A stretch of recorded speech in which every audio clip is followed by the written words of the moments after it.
Music has taught me that just because I know the lyrics or the chords to a song does not mean that I know the meaning to that song. This morning's reading, The Samaritan Woman at the Well, is one of those most recognizable gospel stories. But my relationship to this text has been like one of those songs where you go around singing it, you're singing it to people, and you're singing it in front of people until one of your friends says, "Do you know what those words really mean?" And then you feel pretty embarrassed. And almost 2,000 years have passed since the Samaritan woman's story was first recorded in the Gospel of John. And in that time, a lot of the symbolism that the author assumed the audience would know has been lost. Centuries of interpretation have taken the Samaritan woman and the Jewish Jesus out of their time and place. Christian tradition has largely pulled out these characters without getting the roots. And in doing this, we have made our own meaning, because it's easier to do that when we separate people from their history and from their culture. A lot can be looked past in order to arrive at the meaning that we desire. Just take Bruce Springsteen's Born in the USA. 3 decades of watching presidential campaigns with candidates walking out, waving their hands to "Born in the USA I was," has led us to believe that almost any song could become a political anthem, no matter what the words may say. When we go back to those lyrics, we are reminded that that song is actually about the Vietnam veterans who were returning from war, and it was supposed to cast a shameful eye on how they were treated. In an interview, Springsteen said that the protagonist is isolated from the government, isolated from his family, to the point where nothing makes sense.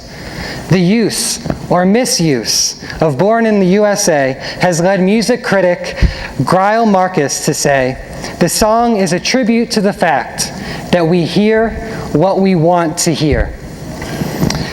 I guess there has been a lot of people, overwhelmingly men, who have taken the Samaritan woman at the well story, and they have used it as an excuse to marginalize women and to condemn human sexuality.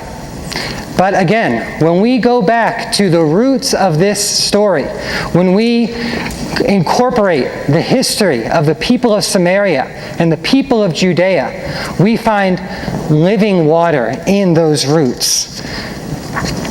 This sermon is going to try to track a lot of that history, and much of that research I am indebted to Bishop John Shelby Spong for when he was coming up with his book, The Fourth Gospel. So the basic events of the woman at the well story are very familiar. The woman goes to the well to get some water. There she meets a stranger. The stranger tells her about her 5 husbands and reminds her that the one that she has is not her own. She ran back to the city after this encounter, crying, "Glory, hallelujah, Jesus gave me water, and it was not in the well." The first important component of the story that is difficult for us modern readers to recognize is that the Samaritan woman is also a symbol for the entire region of Samaria. Her story certainly offers us wisdom for our individual journeys, from separation to belonging. But John chapter 4 is always working on 2 levels, the individual and the community. Jesus is many things in this text, and one of the things that he represents is the entire region of Judea. The dialogue between the representatives of Samaria and Judea traces the fracture between these 2 people and the reconciliation that can come when they embrace a spirit that is greater than any human divide. Both the Samaritan woman and Jesus experience that freedom that leads them back into community. When you hear those phrases, the bread of life, the living water, they are symbols for that spirit that leads us into communion with God and each other. They can taste the freedom. because they were willing to face the pain and the promise of their histories. Samaria and Judah had been bound together by common patriarchs, Abraham, Isaac, and Jacob. They sprang from the same spiritual roots, which led the woman at the well to say to Jesus, "Our ancestor Jacob." But although they were once together, Samaria and Judea broke up in the year 920 BCE. They set up two kingdoms. They formed different alliances, but what really separated them was their responses to being taken over by different empires. Either way, we are looking at two people who knew much suffering. When the Samaritans were conquered by Assyria, the Assyrians brought in five different conquered people to dwell in the land with the Samaritans. Over time, they began to adopt each other's cultures and customs because they were all living together. And the Samaritans began to worship these other gods. When in the southern part of the territory, Judea was conquered by the Babylonians, the people took the exact opposite approach. They named themselves the Jews. They decided to keep kosher and observe the Sabbath, trying to maintain their identity even though they were small, persecuted people in this region. Their different responses to being conquered created great resentment between the Samaritans and the Jews. Why are you, a Jew, speaking to me, a Samaritan? The first words by the woman at the well to Jesus is a telling example of this divide. The Samaritans' decision to see other gods had caused the two groups to stop talking. The Jews continued to worship the God of Israel alone, but Jesus was referring to the gods of the five conquered people when he said to the Samaritan woman, "You are right in saying that you have no husband, for you have had 5 husbands, and the one that you have now is not your own."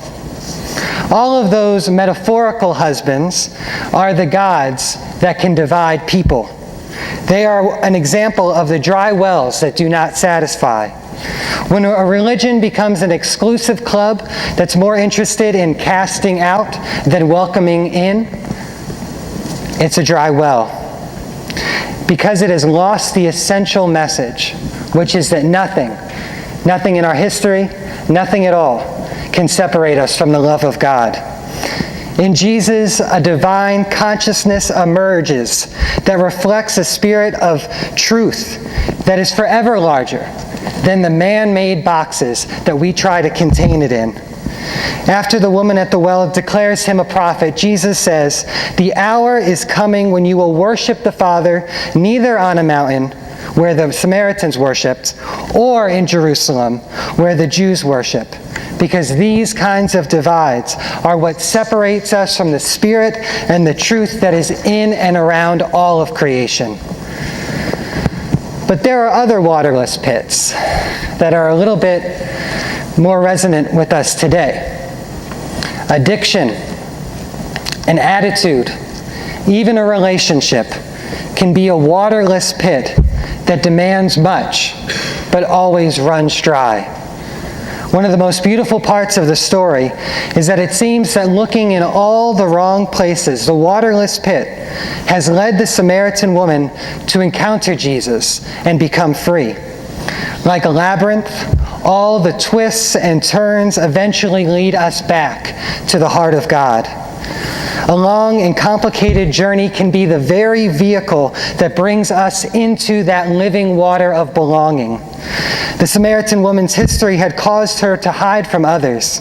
She didn't want to hear the whispers. And it was in this moment of isolation when Jesus embraced her and her story. As some say, her trial became her testimony. She wasn't running away from her past anymore. "He told me everything that I have done." And she ran towards the people in her community.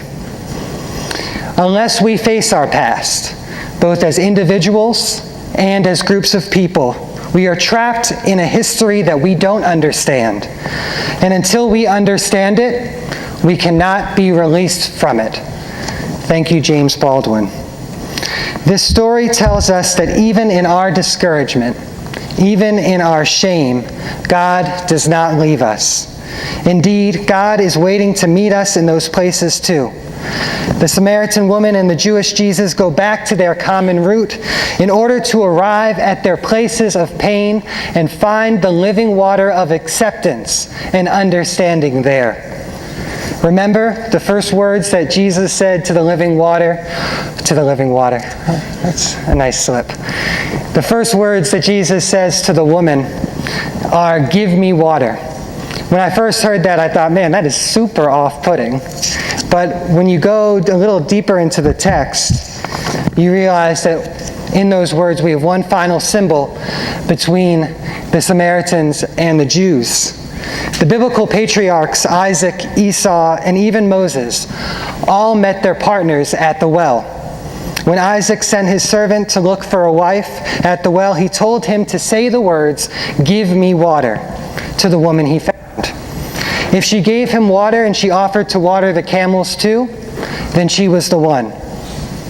But while women are the ones giving water in the books of Genesis and Exodus, it is Jesus who takes on this role. We have a role reversal here.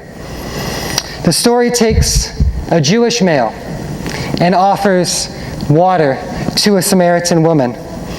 And by accepting, the Samaritan woman is saying yes to life again. She is saying yes to her own story. She is saying yes to finding God in the form of a stranger. And she is saying yes to entering back into community.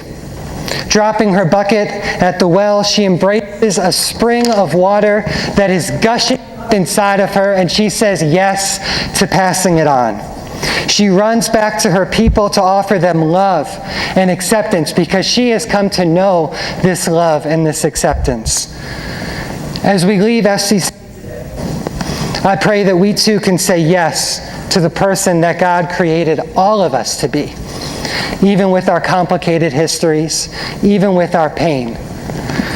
I pray that we can say yes to seeing the divine in each other, even if it's a stranger. And finally, I pray that we can say yes to a deeper relationship with each other, because it is in that belonging that we find the living water of healing. Amen.